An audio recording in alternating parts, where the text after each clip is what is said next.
Welcome to Blockchain Explained, the podcast about opportunities, challenges, and trends in blockchain technology. Whether you're a beginner or an expert, a developer, or just crypto curious, this podcast is for you. It features industry leaders and government officials discussing the world of distributed ledgers, cryptocurrencies, and the metaverse. And now, here are your hosts, Alan Rechtschaffen and Kelly Wicker.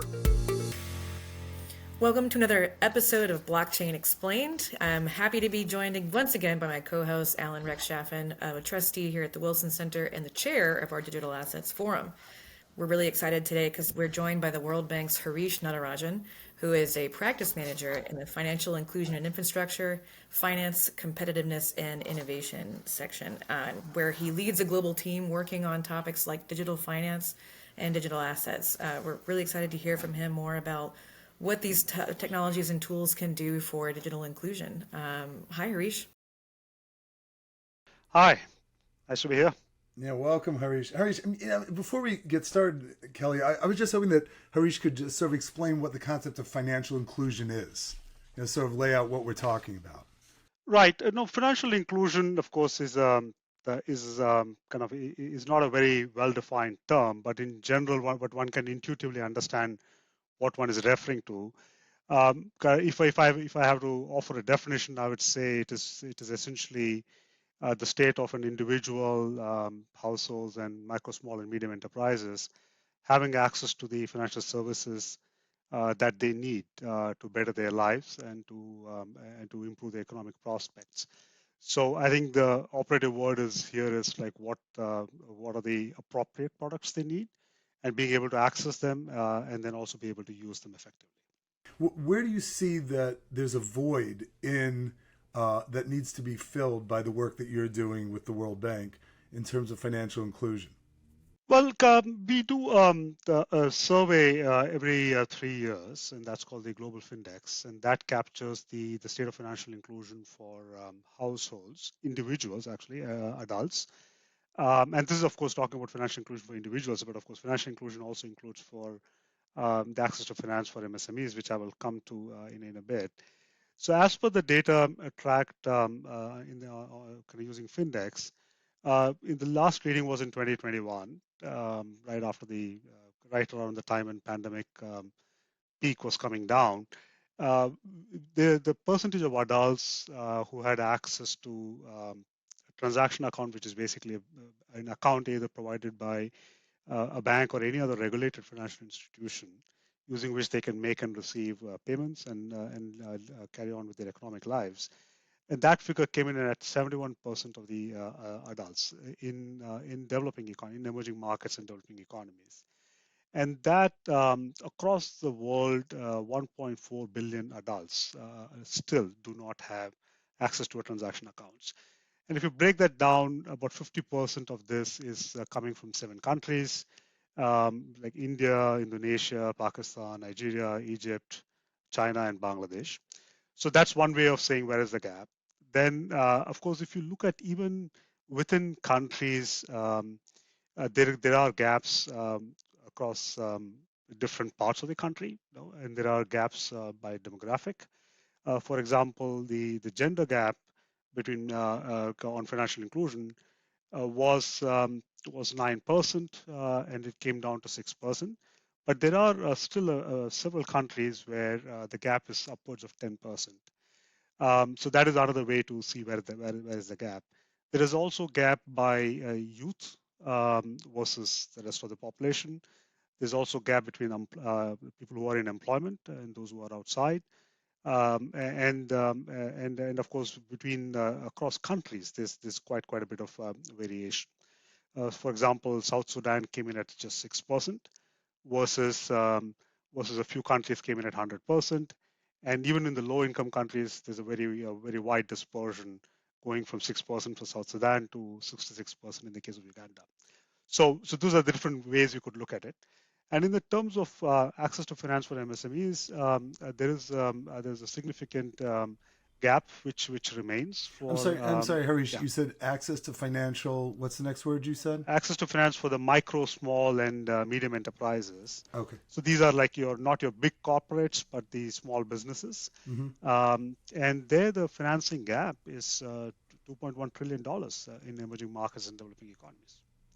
If you include informality, and and the overall gap in emerging markets is 5.7 trillion dollars, and which is 1.5 times the current supply of credit to micro, small, and medium enterprises. So that's just to characterize the gap.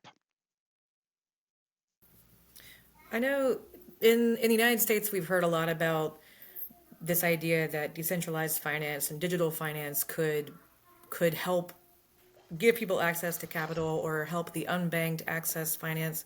I'm not sure we've really seen a lot of that play out in the United States. We'll actually have a future episode exploring some new research on that. But Harish, I'd love to hear globally, are we seeing anyone really leverage these tools to address this problem?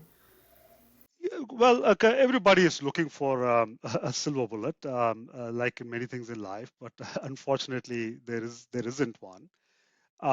So I think one way to look at this kind of whether the DeFi and as a technology stack could help in addressing financial inclusion, it is useful to perhaps go back to what are the drivers and reasons why there is financial exclusion to begin with. And here, to put it stylistically, of course, there's a lot of details behind it, but to put it stylistically, there are broadly three reasons. One is it is too costly to serve certain types of businesses, to serve certain individuals, certain cohorts of individuals.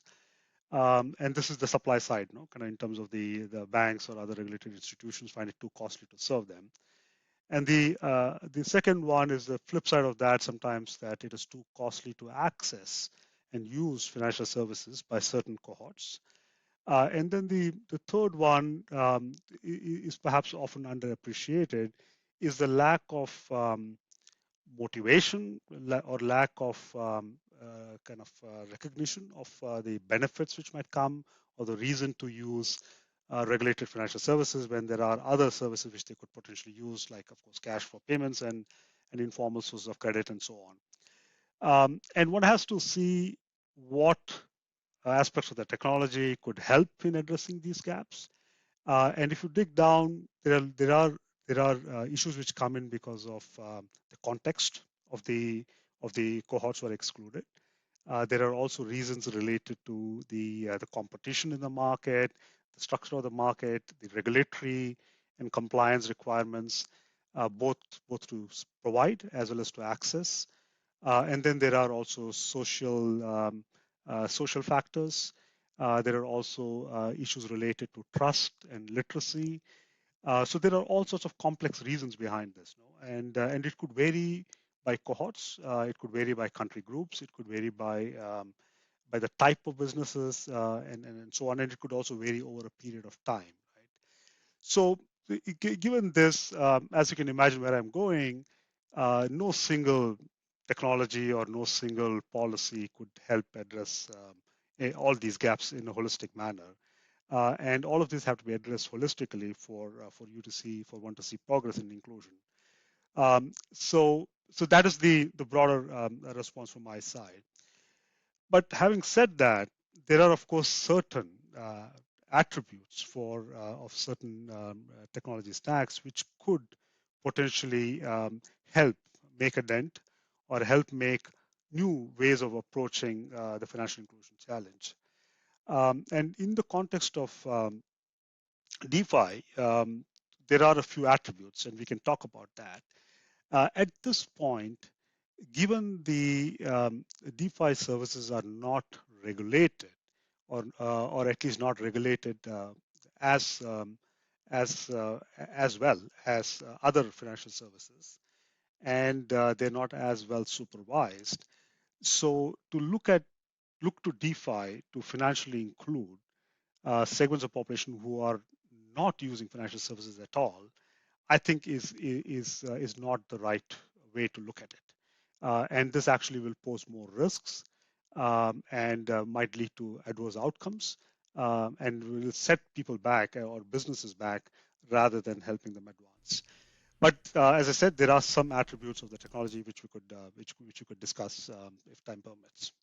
Yeah, Harish, before we get into the weeds on how the technology could be used to address some of these issues, explain to us, if you would, the each of these countries that you described has their own central bank, and you are part of the World Bank. So if you come up with the perfect solution, what does that have to do with what's going on in each of these countries? Like, how does the World Bank get involved with each of these countries when they come up with a solution to a problem like the unbanked or the underserved? What is your role with regards to the central banks of various countries in order to implement a solution if you had one? Right. So it is not that the World Bank is proposing a solution.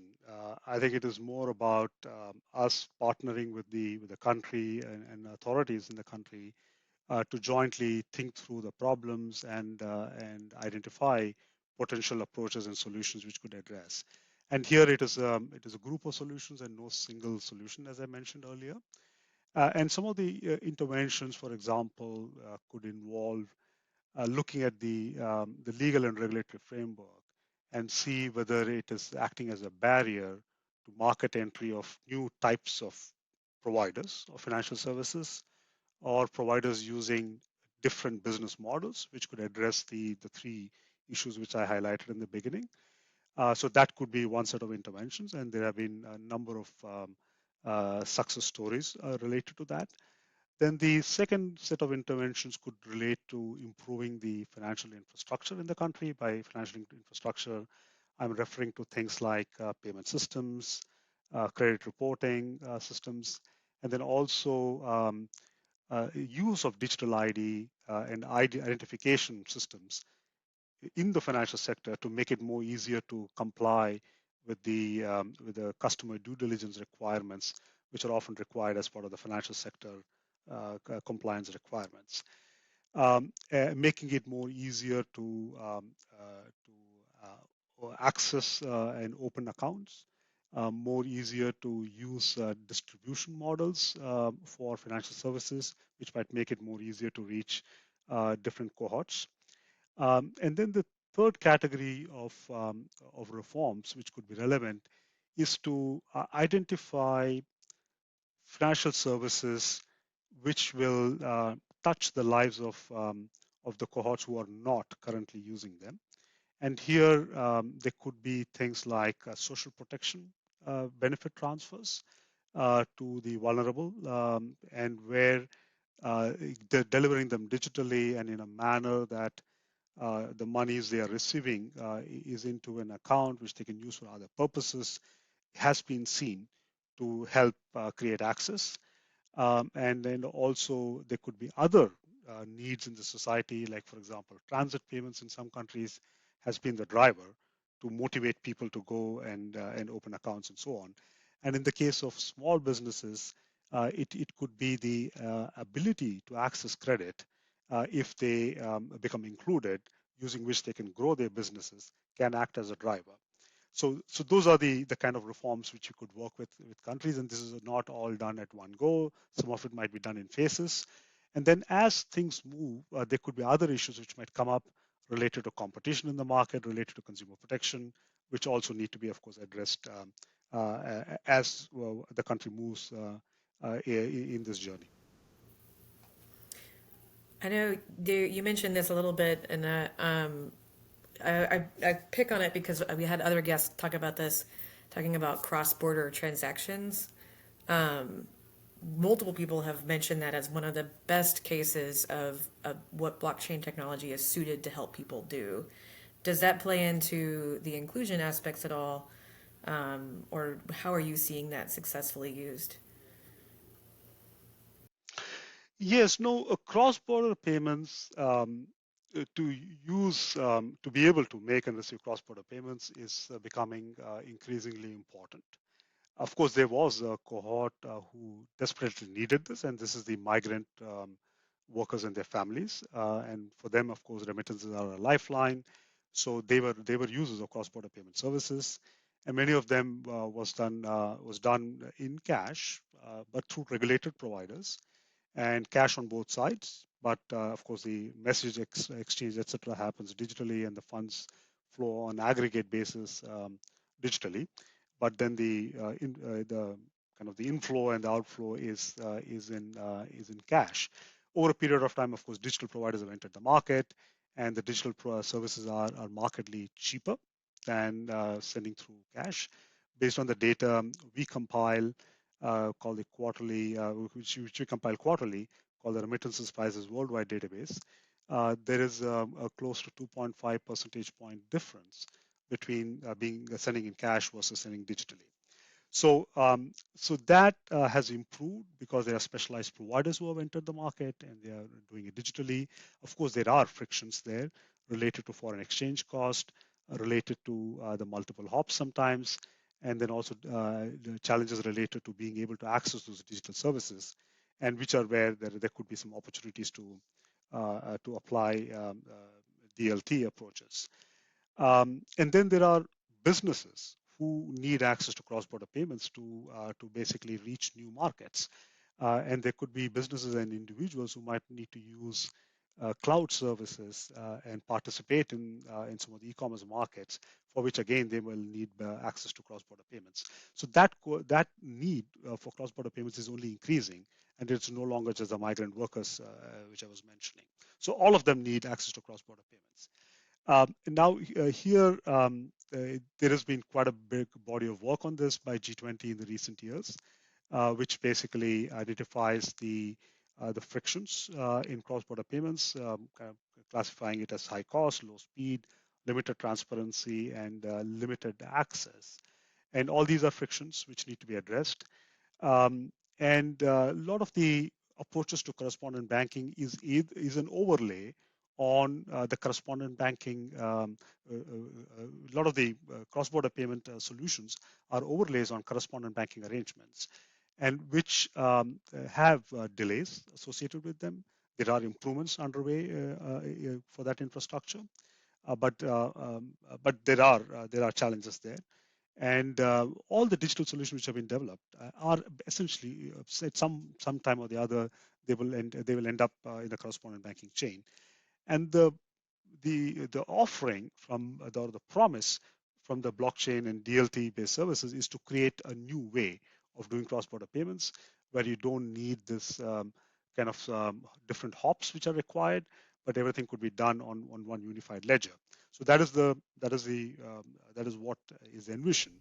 And But of that course there are, unified, yeah. I'm sorry, Harish, that unified ledger, and which would be distributed obviously because it's a blockchain, is that by definition faster and lower cost than doing it on a centralized server? Yes. No, kind of see the kind of the way the technology is presented. Of course, it is intended to be faster, because the kind of, when I say unified, what I mean is like everybody is on the same ledger. Of course, unified ledger is a different concept which is being talked about now, and we can come to that. But essentially about multiple assets being on the same ledger. But the blockchain as such, the sending party and the receiving party are both on the blockchain, and hence it is only a message exchange between them and transfer of assets between them, and hence there's no need for all the central entities. So that is the vision.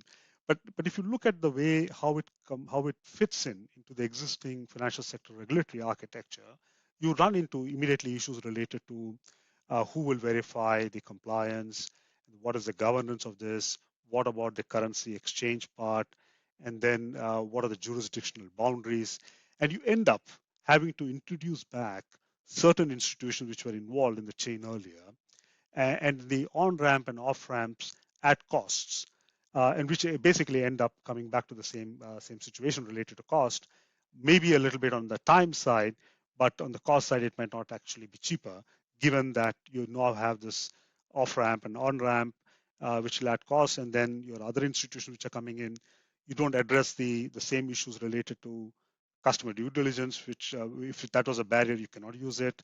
There are issues related to the foreign exchange and the cost related to that, which doesn't necessarily go away, by using blockchain. So you come back to the same issues which are hampering cross-border payments in the current arrangements. And how does this dovetail with what's happening with the evolution of central bank digital currencies? Because I'd imagine that some of the things that central banks are looking at is how to facilitate transactions for people who are unbanked, who are underserved by the banking system. And if we were to transition to central bank digital currencies on a blockchain, would that facilitate some of the solutions that you're describing? Well, the answer to this also would be very similar to what I gave earlier, in the sense that no one technology will address it. Central bank digital currencies could offer new pathways, but the fundamental issues will need to be addressed, as I mentioned earlier. And assuming those are addressed, then what the central bank digital currencies will potentially offer is the ability to bring in new players into the market who could offer these services. It could offer, it could do some level setting in terms of the central bank being involved. It could do some level setting in terms of the quality and the pricing and things like that. There could be some level setting on that. There could be guaranteed access, which could be built in because of the central bank involvement. A guaranteed access in the sense that you should be able to use it across different locations. So in that sense, it could have a positive effect on financial inclusion. But it will not have the positive effect if the other issues which I talked about earlier are not addressed, and if there is not adequate incentives and interest from the private sector to be able to participate in this process, because the central bank is not going to be doing the end customer service and so on. So there, the private sector will have to come in as distributors of CBDC and to offer those services. So that is on the domestic side. Now, on the cross-border side, of course, there could be new ways of addressing the foreign exchange conversion point I was mentioning earlier. There could be new ways of addressing the involvement of different institutions in the chain. So those are all things which could potentially support cross-border payments. And of course, there are a lot of experimentation which is happening on this. There are a lot of pilots and proof of concepts which have come out from across the world, all pointing to that there are ways in which some of the frictions we talked about can be addressed in new ways with central bank digital currency. Now, central bank digital currency doesn't necessarily mean using blockchain and doesn't necessarily mean using public permissionless blockchain. Most of the designs being talked about are do not use DLT, and even those ones which use permissioned. So I think, but there are ways in which CBDC can be provisioned in a permissionless blockchain, and there are experimentations going on at this point, but there's of course no live implementation of that. Harish, I feel like we could talk to you all day. You have such interesting insights on this. We're coming to the end of our time, but I did want to ask, from your perspective, where are the most exciting and most successful uses of this technology coming from? Which countries are leading on this, or is it specific groups? Where should we be looking for the success stories? I don't think we can say give an example of any particular country. But I see in general, if you compare the characteristics of the technology, the economic forces, and the policy objectives, I think all of this will have to intersect, and that will determine what can be implemented in the marketplace in steady state.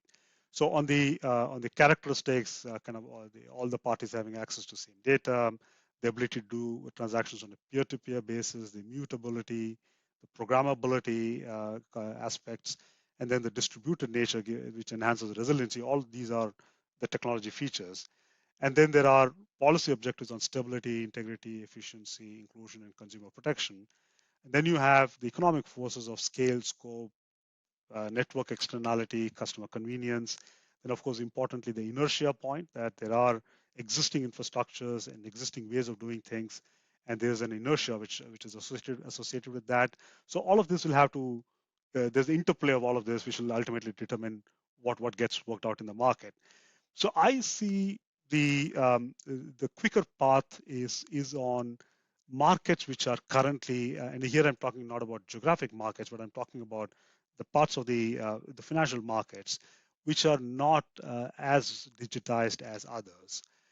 So here one could look at things like agricultural and commodities value chain, where the market is very fragmented. They're long and transparent value chains here. And here there could be potential applications where the inertia point doesn't necessarily come in because there is no well-established kind of institutional arrangements. There's not much digitization which is there anyway. So those are perhaps markets where things could move faster. And then there are also the point about one's own data, the whole self-sovereign point about you being able to control what information is shared and so on. So that again is an area which is new with very little existing frameworks and infrastructure, where again there could be applications. But of course, in all of this, the legal frameworks are evolving. The technology infrastructure might need to fully reach maturity. The societal norms will have to start accepting them, in particular in the case of one's own data. And going back to the previous point I was making in terms of policy objectives and the customer and market forces, all of that will have to align. But these two seem to be potentially areas where there could be more work to be done and where there could be opportunities. Of course, cross-border payments has been talked about, and I will not get into that again. So let me stop here. Yeah, no, I didn't mean to interrupt you because we could go on all day. But if our audience, our partners in Blockchain Explained is our audience, could you steer us some way to look at what the World Bank is doing? Is there a website we could post on we'll post below this broadcast? But is there material that you put out that people could follow what the World Bank is evolving in this area? Yes, you could look at the World Bank's FinTech and the Future of Finance flagship reports, which we had published. There are also dedicated pages for web pages, the World Bank website for financial inclusion and payment systems. So I can send you the links which you could include. Terrific, Harish. Thank you so much for being here. It's really an exciting time to be alive for a number of reasons, and it seems like there's a big evolution going on in the financial sector, and the World Bank focus on this and the evolution in central banks all over the world in terms of looking at solving a problem for the unbanked, to create more financial inclusion, but also it could evolve the entire marketplace in a way that could be better for everybody. And I really appreciate the work you're doing, and I'm sure that our audience is going to appreciate hearing your thoughts today. And Kelly, it's always a pleasure being with you. Thank you all for listening to Blockchain Explained, for being with us today, and we look forward to seeing you next time here on Blockchain Explained to hear more about the evolution and the exciting things that are coming from this great new technology. Thank you. Thanks. Thanks for listening to another episode of Blockchain Explained. Please note, nothing in this podcast should be construed as investment advice. Want more clear-eyed analysis of this exciting technology? Search for Digital Assets Forum at the Wilson Center for research, event recordings, and more. Want to ask our hosts a question? Write to STIP, S-T-I-P, at wilsoncenter.org with your thoughts. Thanks again, and we'll see you next time on Blockchain Explained.